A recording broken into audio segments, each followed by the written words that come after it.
یہاں دیکھیں سکتہ لکھا ہوا ہے، اور سکتہ کس کو کہتے ہیں؟ سانس جاری رہے اور آواز بند ہو جائے، اس کیفیت کو سکتہ کہتے ہیں۔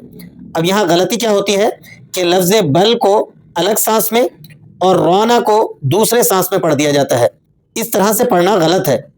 درست ادائیگی یہ ہے کہ یہاں سانس جاری رہے گا، آپ نے سانس کو توڑنا نہیں ہے، بلکہ آواز کو بند کرنا ہے 1-2 لمحوں کے لیے، اور اس کے بعد اسی سانس میں جس میں آپ نے لفظ بل کو پڑھا تھا اسی میں لفظ رونا کو پڑھنا ہے۔ اس کیفیت کو سکتہ کہا جاتا ہے۔ قرآن مجید میں اس کی اہمیت ہے، اس لیے اس کو درست ادا کرنا سیکھ لیجئے۔ اس کو ہجوں کے ساتھ کس طرح سے پڑھا جائے گا یہ بھی ادائیگی سن لیجئے۔